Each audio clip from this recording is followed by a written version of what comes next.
Lors d'une conférence de presse ce vendredi 8 novembre à Yaoundé, Maurice Kamto, leader de l'opposition camerounaise et président du mouvement pour la renaissance du Cameroun, MRC, a exprimé son indignation face à l'attitude de l'État camerounais après le glissement de terrain tragique survenu à la falaise de Tchang.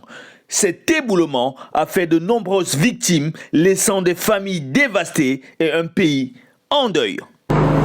Je voudrais faire une déclaration sur l'abandon, plus de 2 jours après,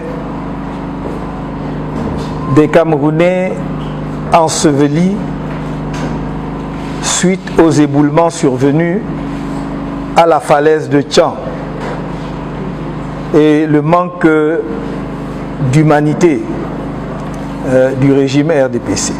Ils ont osé le faire. Ils l'ont osé.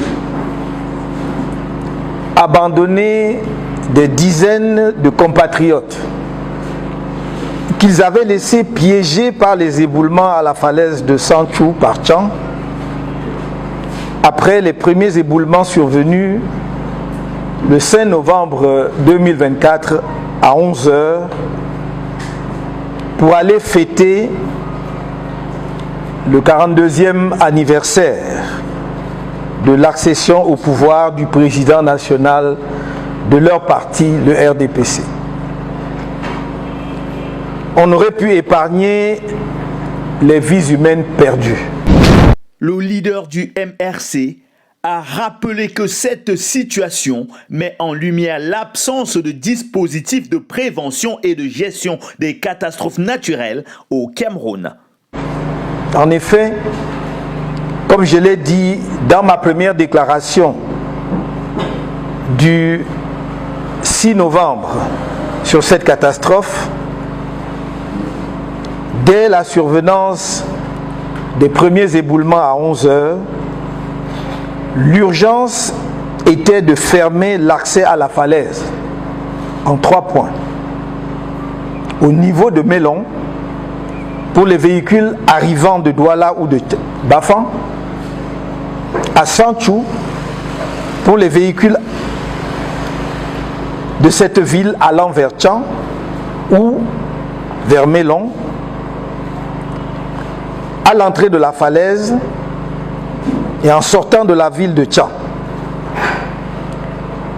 Mais dans leur incompétence et leur légèreté chronique, les différents responsables ont fait le contraire de ce qu'il y avait à faire pour sauver les vies humaines. Aux dernières nouvelles, il y a encore des véhicules et des personnes au niveau de la falaise où peuvent survenir de nouveaux éboulements au moment où je vous parle. Le gouvernement doit, toutes affaires cessantes, faire évacuer toute la zone concernée de la falaise. Ne doivent s'y trouver que des professionnels équipés de matériel d'intervention adéquat qui protègent leur propre vie et celle des personnes encore ensevelies, si tant est qu'elles soient encore vivantes. Mais est-ce possible après 48 heures ou 60 ou même 72 heures? Maurice Kamto a également dénoncé le silence persistant du président Paul Biya qui n'a pas pris publiquement la parole ni présenté ses condoléances aux familles endeuillées. Selon lui, ce mutisme de la part du chef de l'État camerounais n'est pas une première. Il a rappelé que, à plusieurs reprises dans le passé, Paul Biya a choisi de ne pas réagir aux crises et aux souffrances des Camerounais, ce qui, selon lui, illustre un manque de compassion et de leadership face au drame qui frappe le Cameroun. Où est le président de la République, chef de l'État, chef des armées, M. Paul Biya? Si depuis son retour au pays, il a pu recevoir, d'après ce qu'on nous a fait croire, un diplomate étranger en fin de séjour, pourquoi n'a-t-il pas dit un mot,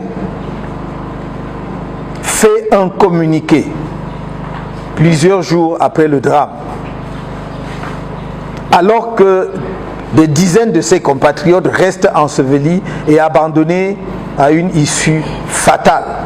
Qu'est-ce qu'il faudra finalement, depuis 40 ans qu'il est au pouvoir, pour toucher la sensibilité humaine de M. Paul Biya?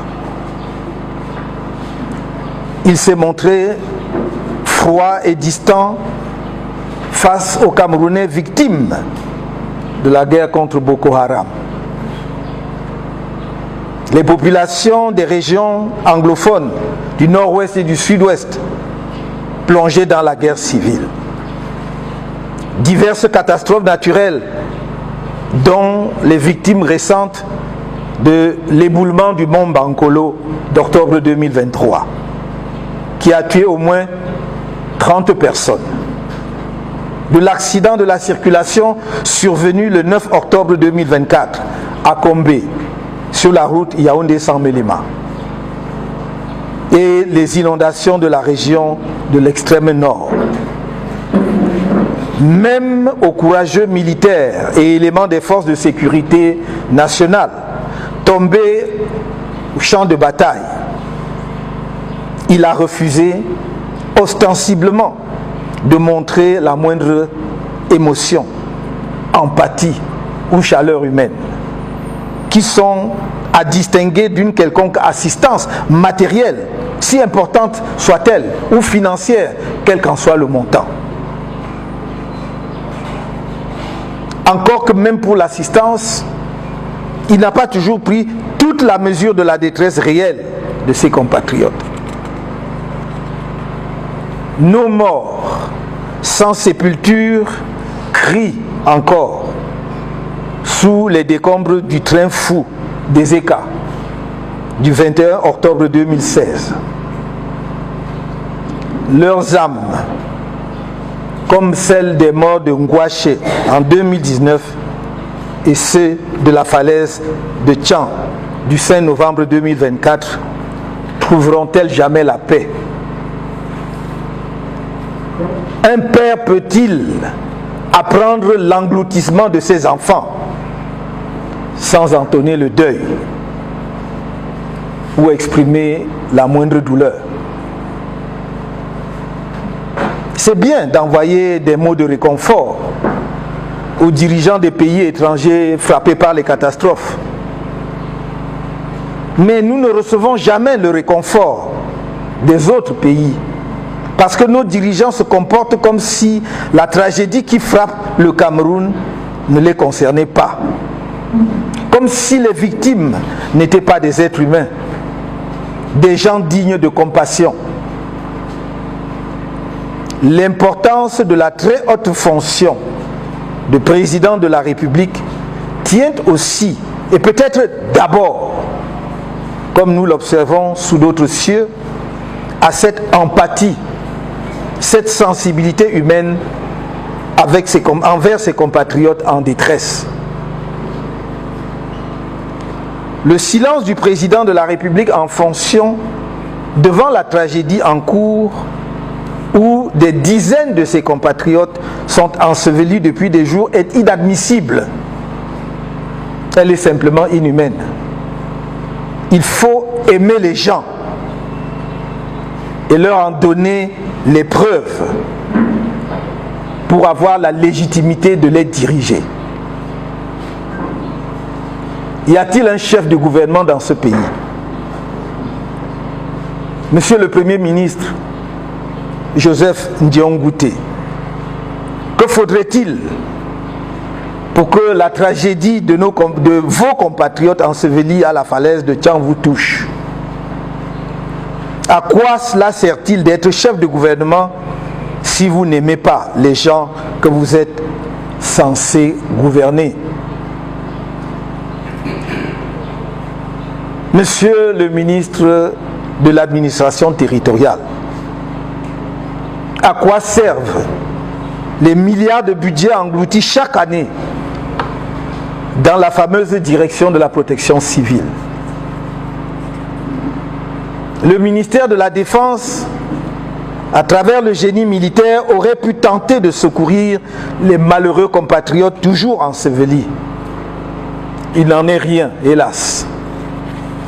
Et si le gouvernement de notre cher pays s'estimait dans l'incapacité de faire face tout seul au drame, il aurait pu appeler à l'aide internationale dès la survenance du deuxième éboulement. Mais on est obligé de constater avec tristesse qu'il n'y a pas de commandant à bord du navire Cameroun. Le peuple est abandonné à lui-même.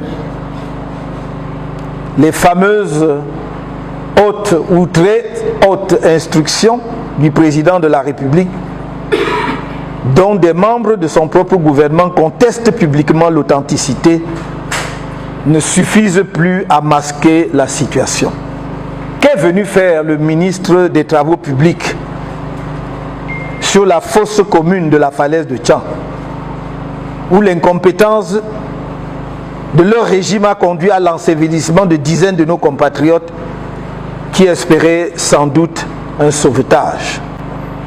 En prêtant serment le 6 novembre 1982, le tout nouveau président d'alors, M. Paul Biya, avait déclaré solennellement, je cite, « Je ne faillirai point à mes engagements ». Fin de citation. Malheureusement pour lui et pour le peuple camerounais, il a failli.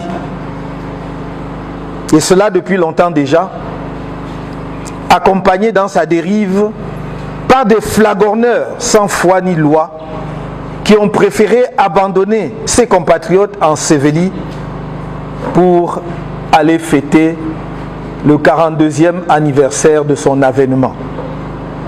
Notre pays est au bout du rouleau,